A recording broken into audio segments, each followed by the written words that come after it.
Welcome back to Motor Authority channel. 1989 Kuwait tank, tailored. Welcome to Motor Authority. Today, we're diving into one of Kuwait's military marvels, the 1989 Kuwait tank. This isn't just another armored vehicle. It's a legacy on tracks. Voiceover: back in the late 1980s, Kuwait invested heavily in modernizing its military fleet. Among their most notable acquisitions was this beast right here. Rugged, reliable, and remarkably advanced for its time, the 1989 tank in question isn't a mere copy of Western models. It was built to serve a purpose in the harsh Middle Eastern battlefield conditions. Voiceover: let's talk firepower. The tank comes equipped with a 105mm or 120mm smoothbore cannon, depending on the version you're looking at. Precision was key. This wasn't just about brute force, it was about striking accurately, even in high heat, low visibility conditions. Paired with an advanced fire control system, it was capable of taking out targets before the enemy even knew it was spotted. Voiceover: inside, the tank housed a 4-man crew: commander, gunner, loader, and driver. Ergonomics weren't exactly luxury class, but for a war machine, the layout was efficient. Every crew member had a critical role, and everything was placed for maximum battlefield efficiency. It wasn't just about driving and shooting, it was about surviving, coordinating, and dominating. Voiceover: maintenance was a crucial element.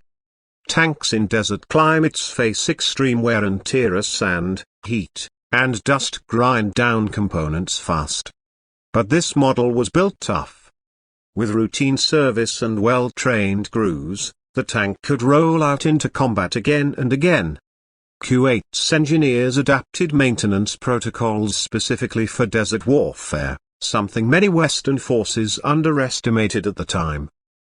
Voiceover: when Iraq invaded Kuwait in 1990, these tanks were among the front-line defenders. Though Kuwait was vastly outnumbered, the presence of modern armor like this delayed advances and showed that this nation wasn't going to give in without a fight. These tanks weren't just metal, they were symbols of sovereignty and resistance. Voiceover: under the hood, if you can call it that, sat a diesel powerhouse. Capable of generating enough torque to push this 50-plus ton machine over dunes, trenches, and rough terrain. Fuel efficiency wasn't the focus here. It was endurance, reliability, mobility under fire. And when things got heated, literally a cooling systems kicked in to keep the engine from frying in the 50-degree desert here. Voiceover: this thing could hit speeds of up to 60 km per hour on roads, and around 40 km per hour off-road. For a tank, that's fast. Combine that with a stabilized gun system, and you've got the ability to fire while moving, something many earlier generation tanks struggled with. In desert warfare, mobility equals survival. This tank had both. Voiceover: even today, you'll see these tanks during military parades, training sessions, and occasionally in museums.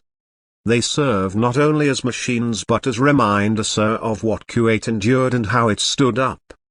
Younger generations are taught their value, and veterans remember their thunder on the battlefield.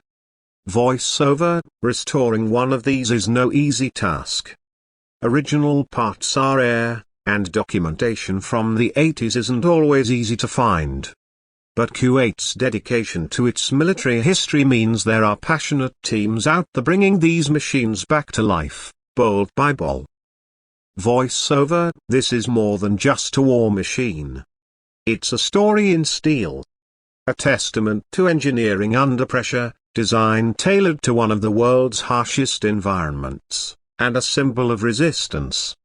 The 1989 Kuwait tank isn't just history, it's legacy. Voiceover: thanks for riding with us at Motor Authority.